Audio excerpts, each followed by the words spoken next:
Hey Henry, welcome to Toronto. How are you? I'm good, Lance. Thanks for welcoming me.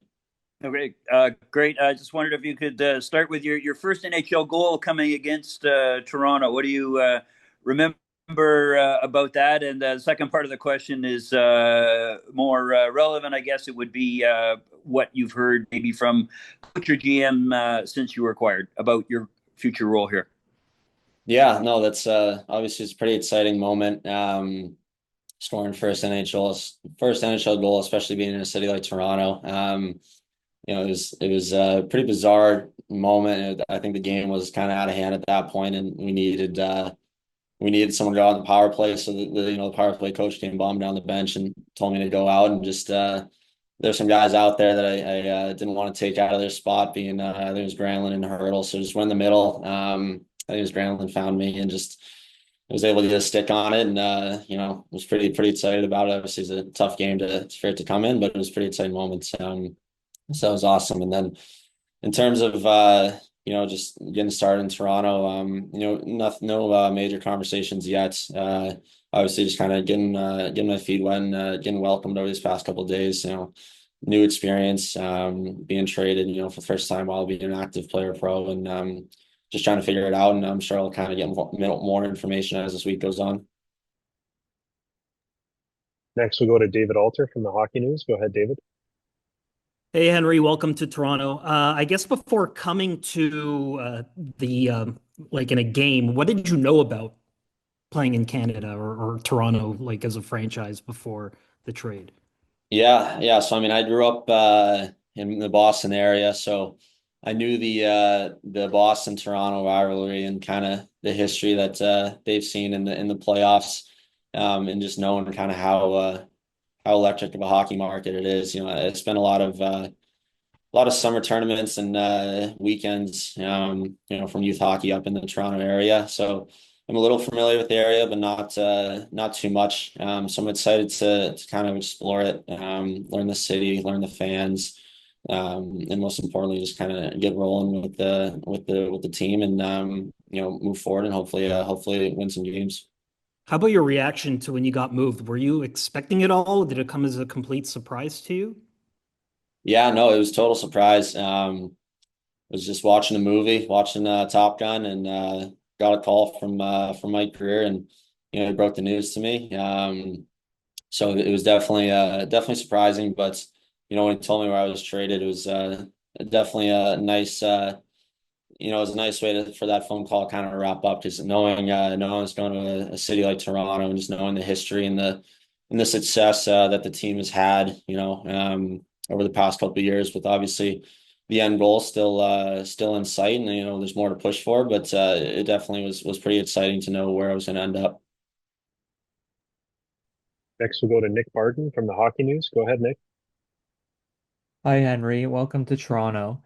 I'm just curious, with the amount of defensemen Toronto has, is there any part of your game that you're hoping to develop further to maybe hopefully make yourself a mainstay on the blue line going forward?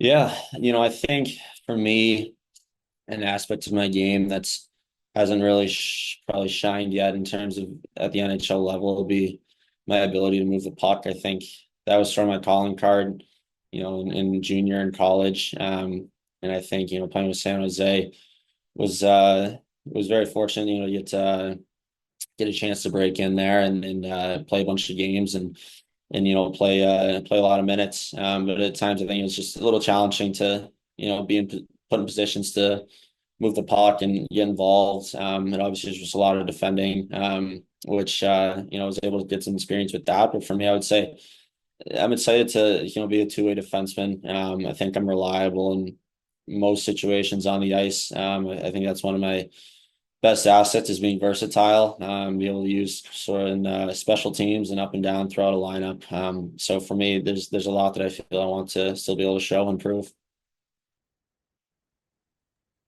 Next, we'll go to Luke Fox from Sportsnet. Go ahead, Luke. Hi, Henry. Why do you think it didn't work out in San Jose, and what's the biggest lesson you learned over your years as a Shark? Yeah, I think with my time in San Jose, the way that their organization was moving, and they wanted to add some veteran experience on the blue line, and it came down to sort of a numbers game. So that was sort of the situation, and what I was handed. So for me, I was, once I was told, I was like, all right, great, let's move on. Decided to join Toronto. So that situation is kind of in the past, and something that I'm grateful for, and feel that while I was there, I was able to learn, how to be an NHLer, and how to defend at the NHL level, and kind of what it takes to be reliable. So it's something that I feel grateful for, but feel that there's still some steps that I want to be able to take moving forward here.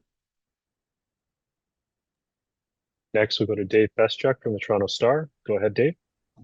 Hey, Henry, just wondering, when you were a kid growing up in the Boston area, what was your level of fandom in the Bruins, and sort of which players did you look up to the most as a kid? Yeah. As much as I hate to say it, I was a Bruins fan growing up. Just having that market nearby, and just being, a big fan of the sport in general. Obviously, it was hard not to cheer for him. So for me, I was always a big Chara fan. Just being a defenseman, and him being one of the leaders on the team, and just being kind of a mainstay year in and year out for them. He's a guy that I've been fortunate enough to meet and actually skate with, and just someone that's a first class human, and obviously first class player. So he was a guy that I was always a fan of growing up. When did you skate with Chara? Gosh, it would have been in the summer. I couldn't put a specific year on it. It was, I want to When say you were a kid, you were younger, or? no,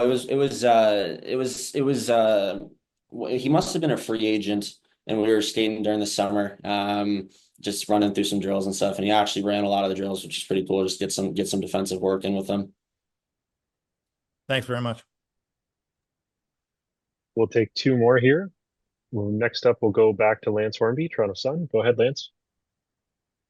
Yeah, Henry, just curious. Anybody? I certainly know you were the draft class with Matthias Michelli and Cade Weber. Expect you'd know way back to ever passing him in the draft or whatever. But do you know anybody? And my last question would be, what number are you going to wear if you've had a chance to pick one? Yeah, I don't, in that draft, I know Cade a little bit, just from actually playing in the kind of the prep school New England league when we were both in high school. So I know him a little bit. But that's really it. Yeah, I know Marshall Fye, obviously from college, playing with him at Harvard. And for me, the number that I was given and happy to have is number 3. And last one here, we'll go back to David Alter. Go ahead, David. Hey, Henry, I'm just wondering how much you got to know Timothy Liljegren at all in San Jose in the year you played with him, and if he maybe told you anything about what to expect in the market here. Yeah, no, Tim and I, we sat pretty close to each other in the locker room, and lived literally like, basically in the same building. So saw him a lot, spent a lot of time with him. I was a big fan of his. He's a good dude. So yeah, I got to hear a little about Toronto, and just, how passionate the fans are, and how first class an organization it is. So it's something that I've only heard good things, and I'm excited to kind of see it all firsthand and experience it.